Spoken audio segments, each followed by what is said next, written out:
Mari kita berdoa.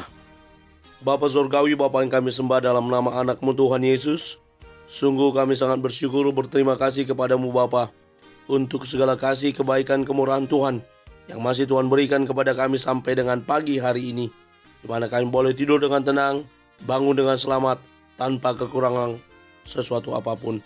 Itu semua karena kasih kebaikan Tuhan. Sebelum kami mulai aktivitas kami akan bersekutu dengan Tuhan, berdoa, memuji muliakan nama Tuhan, dan mendengarkan kebenaran firman Tuhan melalui channel YouTube ini. Berbicara bagi kami Tuhan, nyatakan kuasa-Mu, nyatakan isi hati-Mu, karena kami telah siap untuk mendengarkan kebenaran firman Tuhan. Dalam nama Yesus kami berdoa. Amin. Shalom ibu bapak saudara terkasih dalam nama Tuhan kita Yesus. Semangat pagi. Bertemu kembali di channel Rionando Butar-Butar dalam khotbah 5 menit aja atau 5 untuk renungan harian. Renungan pada hari ini saya ambil dari kitab Yoel pasal yang kedua ayat yang ke-27. Demikian kesaksian firman Tuhan. Kamu akan mengetahui bahwa aku ini ada di antara orang Israel, dan bahwa aku ini Tuhan adalah Allahmu, dan tidak ada yang lain, dan umatku tidak akan menjadi malu lagi untuk selama-lamanya. Eksistensi Tuhan dalam kehidupan manusia. Ibu bapak saudara terkasih dalam nama Tuhan kita Yesus, saya memilih judul ini karena dalam mempersiapkan judul ini saya menemukan banyak sekali referensi saat ini. Banyak orang yang mulai meninggalkan Tuhan dan merasa kurangnya eksistensi Tuhan dalam kehidupannya.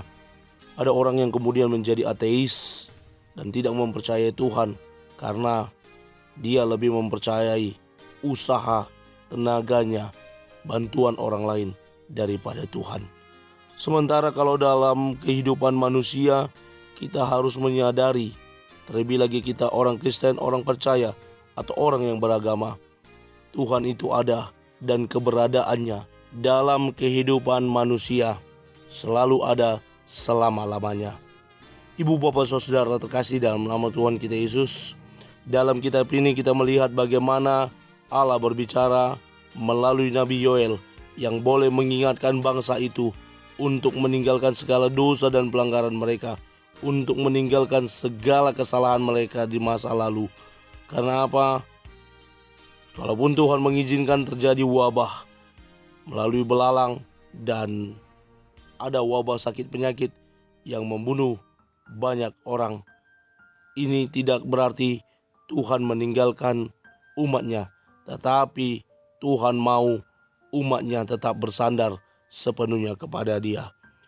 Dalam nats ini kita melihat bagaimana Tuhan yang berkata, kamu akan mengetahui bahwa aku ini ada di antara orang Israel. Eksistensi Allah tetap ada di antara orang Israel, bahwa aku ini Tuhan adalah Allahmu. Pernyataan Tuhan kepada bangsa itu, ada Tuhan, kenapa tidak datang kepada Tuhan? Kenapa tidak berdoa kepada Tuhan? Kenapa tidak mengandalkan Tuhan? Kenapa tidak menaruh harapan sepenuhnya kepada Tuhan? Kira-kira seperti itulah pernyataan Allah dalam nats ini. Dan Dia Tuhan mau umatnya hanya mengakui hanya Dialah Tuhan satu-satunya, sebagaimana dikatakan oleh anonim.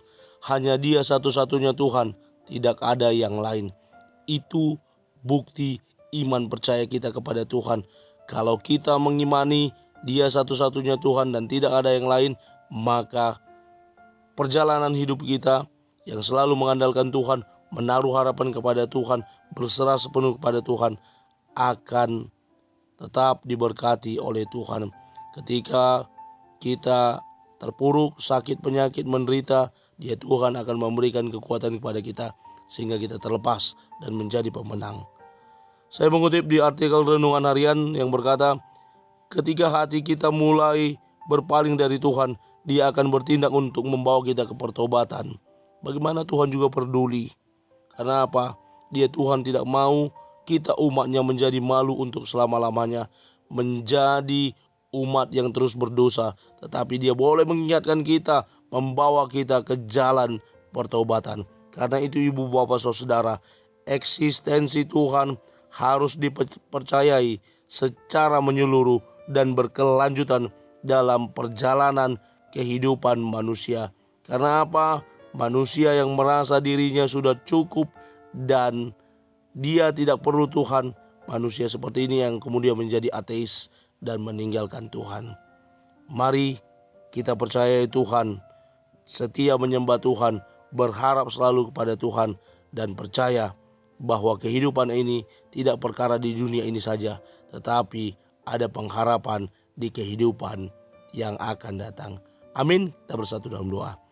Terima kasih Bapa untuk firman-Mu yang telah kami dengarkan pada pagi hari ini, yang memampukan kami untuk menjadi anak-anak Tuhan, yang terus bertumbuh di dalam Tuhan, yang terus tinggal di dalam Tuhan, yang terus mempercayai keberadaan-Mu Tuhan dalam hidup kami.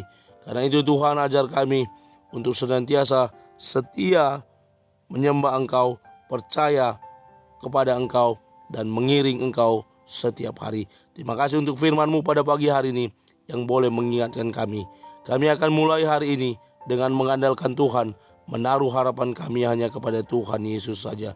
Di dalam dan demi nama anak-Mu Tuhan Yesus Kristus, kami sudah berdoa dan mengucap syukur. Amin. Selamat beraktivitas. Tuhan Yesus memberkati.